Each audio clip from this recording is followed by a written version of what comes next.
Well, hello and welcome back to the channel. This is the tutorial to the Tale of the Four Dragons, which is a card trick that I came up with uh, earlier today. Uh, you may have seen the video yesterday. If you haven't seen the video, go watch it. I'll leave a link in the description below. And then if you want to learn how to do it, or some of my thinking in coming up with it, come back and watch this video.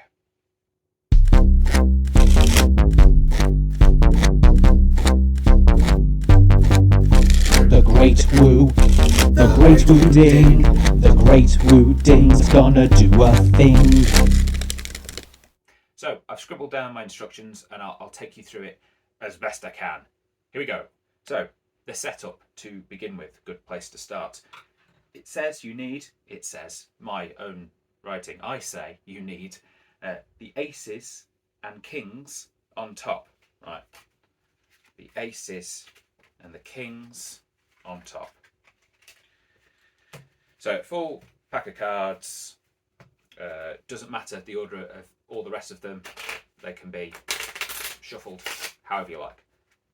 But the kings on top, and on top of the kings, the aces. The add cards and the jokers go on the bottom, on the face of the pack. I like to have jokers and then the add cards right on the face of the pack, so that it's obvious that they're there, because that's a bit more abnormal than a joker. A joker might be in a pack of cards, an add card shouldn't be anymore. So have the add card on the face. So aces, kings, rest of the pack, jokers, add cards, and all of that goes into your box. Of course, this trick is the Tale of the Four Dragons, so I am doing it with the Dragon Back Bicycle playing cards. You could do this with a normal pack of cards and do different patter. It's just a card trick, but I thought it was quite nice to make up a random story. Not quite a story, was it? But yeah, a script involving dragons. Ooh. And in all that, I forgot to get my dragon out. Oh, I'm doing it. Pause. And play. Got my little dragon. He's going to learn how to do the trick along with all of you. Right, so you're set up and ready to go, and I'll talk you through exactly what I did. Get all the cards out, put your box in the way so you have an excuse to move it later. Yes. And start the trick. You could start with a shuffle if you want to, a fake shuffle, or any kind of fake cut that you want to begin with, up to you. This has a lot of shuffling in, so up to you when you shuffle and when you don't.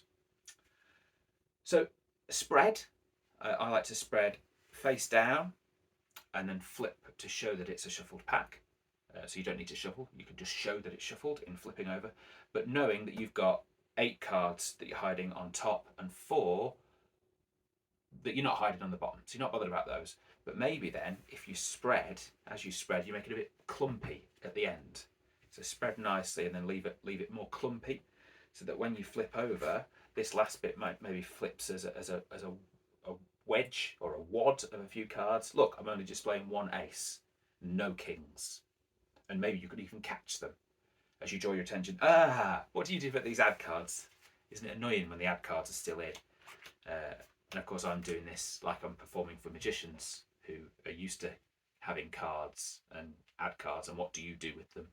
In all this referring to these cards and where I keep them, I'm getting a pinky count of 4 cards, which are the aces that are on top. Yes, so a pinky count, beveling the cards ever so slightly and counting them off my little finger. 1, 2, 3, 4, and then holding a break. So I've got the aces under my control now. Say whatever you want about these and put them back. I put them now, I've got my little finger break, and I'm going to put these back angled off my ring finger, just so they're sticking out and it's obvious that they are not part of the pack, but they're on top of the pack. All the time maintaining your little finger break, which I haven't done. I'm going to count it again. Here we go. You ready? I still struggle with this move, to be honest. 1, 2, 3, 4. Have I got 4? Oh, I'll just count them. It's a tutorial. 1, 2, 3, 4. So you've done your pinky count. You've kept your break, and now you're holding the other cards at an angle. I'll emphasise this just so I don't lose it all for the tutorial. Now, what you want this to look like is you're squaring up those 4 cards you just picked up and you're putting them to the side. What in fact you are doing is squaring them up with your aces, making sure you're not showing any gaps at the front, hopefully, and re-gripping. So your thumb is now gripping the aces. Move this thumb so these aces can come out of the side in a minute. If you need to, gripping the add cards, the top cards, with your fingers here to pull them back, and then help them with this index finger by pushing back. So those cards are going that way and the aces are coming out this way. But make it look like you're taking those top cards, obviously. And do that with a bigger movement, maybe bring the whole body over, and look, that hand is going over the cards so they don't see this edge. You don't want to see this. Ooh, you don't want to see that happening. You want it to look like this. Maybe. I don't know. Practice it in front of a mirror, maybe. I didn't do that. Anyway, the aces come out from your break and place them down on the table, spread them. So they're the 4 cards that you've just been talking about. You don't need to say that. That's obvious, hopefully. Then you don't need to hold on to that break anymore. You can just let it go. Be natural with these cards now. Shuffle them again if you want to. Yeah, why not? Let's shuffle them. If you want some false shuffles, have a look in that playlist there of shuffles, cuts and slides, and find some false shuffles, or there's loads on YouTube for your viewing pleasure. So then you spread again in the same manner as you did before to show that nothing's going on, but of course it is going on. So you have to do the exact same thing you did before. Leave it clumpy at the top so that doesn't happen. So when you spread, leave it clumpy and catch it. And literally as soon as it's dropped, collect it again. Yeah? You're just giving them a glimpse of messed up cards. Then what do you want to do now at this point? My notes say move 8 cards from top to bottom. And you want them in the order they're in. So those top 8 cards are from top to bottom, add cards and kings. You want the kings to be on the bottom of the pack.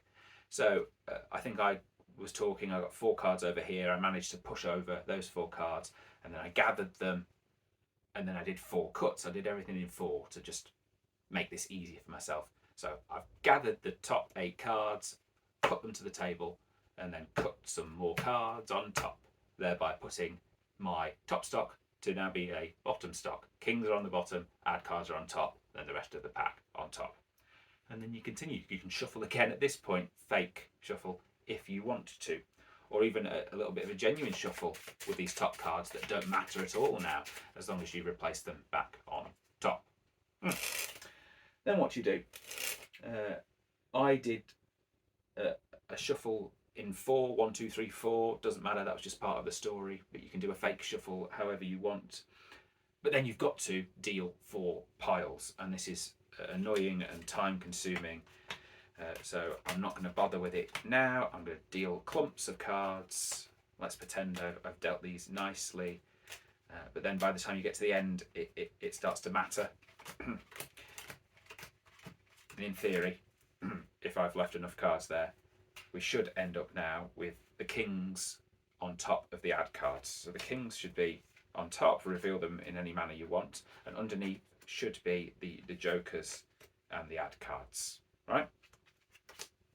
Just by dealing down into 4 piles.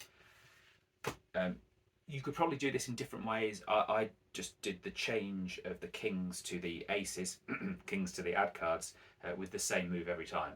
Come up with different moves for each one and make it more exciting. The way I did it was basically putting your king back to back with your add card, picking up a double, and as you shake, flip. As you shake, index finger flips. That's the move. Oops, don't drop them. That's the move, but doing it under cover of flipping. And then when you put your double back down, make sure you put your double on your pile, because if you put it on the table, oh dear, it's obvious you've got 2 cards. Yeah, do that with each one. Blah-de-blah-de-blah, shaky shake. I'm not going to do it now. But what a shame. You've not ended up with aces, you've ended up with the cards that you, draw attention to it, act surprised, that you got rid of to begin with. I forgot about the box, didn't I? Were you waiting for the box? At some point during this, I picked up this box, didn't I? If you watch the video, the performance again, I picked up the box and put it on top of the pack to talk about these dragons and try and trick you to think that I was doing something dodgy with the box. I wasn't. I just picked it up and put it down again. There's nothing fancy about this box at all. Yeah. Hence I forgot to mention it during the tutorial, because it's not part of it. It was just a red herring. Haha. Anyway, oh dear, the trick's gone wrong. No, it hasn't, because your 4 aces are here, where they've been waiting for you the whole time. There you go. I hope that makes sense. If it doesn't, start a discussion down in the comments. But yeah, that's my little original effect. A tale of 2 cities, I was going to say. Tale of 2 dragons. It's a tale of 4 dragons, isn't it? Yeah. Right. That'll do. I'll see you next time. I hope you enjoyed that. Do let me know if you use that, if you perform that, and how it goes. You don't have to pay me royalties. It's fine. I offer it to you for free. Right. I have been Mark Wooding, or the Great Woo.